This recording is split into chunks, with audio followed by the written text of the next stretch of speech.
আসসালামু আলাইকুম প্রিয় দর্শক, আশা করি আপনারা সবাই অনেক অনেক ভালো আছেন। আজকেও আপনাদের মাঝে নতুন একটি ভিডিও নিয়ে চলে আসলাম।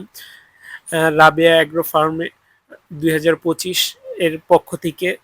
তো আপনাদের মাঝে এরকম বিভিন্ন ধরনের যেই খামারে যে কাজগুলি করা হয় আমাদের খামারে, এইগুলি আপনাদের মাঝে তুলে ধরি।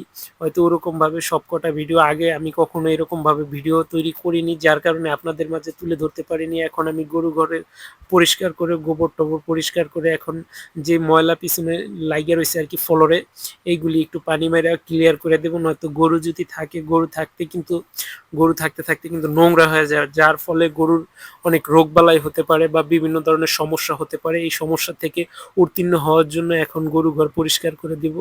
আমরা যেহেতু মোটরের লাইন ব্যবহার করে পানি দেই স্পিডের সাথে, যাতে এই ময়লাগুলি ধুয়ে আমাদের পিছনে এই যে এই জায়গায় যে জায়গায় খামার করা আছে এর পিছনেই একবারে পাইপ লাইন দিয়ে দিছি, একবারে পিছনে দূরে চইলা জায়গা, বেশি একটা দূরে না, তবে এই জায়গায় আমরা এই গোবর দিয়ে বেনা দিয়ে তারপর রান্না বান্নার কাজ করি। কিন্তু এখন চিন্তা ভাবনা করতেছি এ থেকে সার বানাবো, সার বানিয়ে আমরা বিভিন্ন ধরনের চাষাবাদ করবো। এখন আমি যেই কাজটা করতেছি, আমি কিন্তু এর পাশাপাশি এই ব্যবসা করি। ব্যবসাটা যেভাবে আমি পরিচালনা করতেছি, আমার মনে হইতেছে যে আমার সম্পূর্ণভাবেই কৃষিতে ইনভলভ হওয়া দরকার। আমার মনে হয় যে কৃষিতে যদি আমি যুক্ত হয়ে যাই, এই জায়গা থেকে ইনশাল্লাহ আমি ভালো কিছু প্রফিট অর্জন করতে পারবো।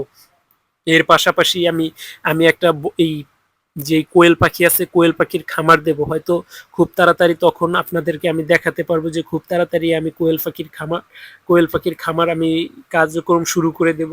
এখন শুধু যে এই জায়গায় আসে, এই জায়গায় একটু পাশেই একটা ভিটা আছে, ভিটাটা করা আব্বার থেকে শুধু অনুমতি নেব, অনুমতি নিয়েই আমি কোয়েল পাখি লালন পালন করা শুরু করে দেব। যেহেতু এই খামারটা পুরাই আব্বাই একাই পরিচালনা করে, এমনকি সমস্ত কাজ কাম সবগুলি বা ব্যয়ও তার কাছে থাকে, আয়ও তার কাছে থাকে।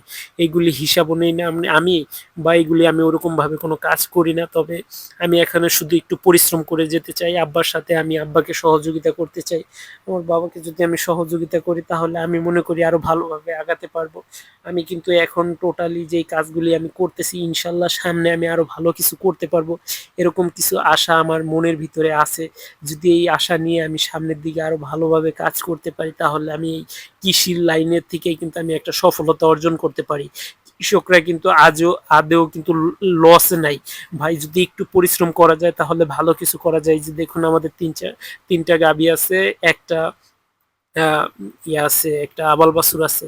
আমাদের গ্রাম অঞ্চলের ভাষায় আর কি আবাল বাছুর বলে। এইগুলি কত মানে করছে, মানে এই আবাল বাছুরটা আমরা লালন পালন করে এবার কুরবানিতে ছেড়ে দেবো। আর এই যে দেখুন তিনটা গাভীতে তিনটা বাছুর হয়েছে, এই বাছুরগুলিও কত সুন্দর খাওয়া খাদ্য খাইতেছে, ঘাস খাইতেছে।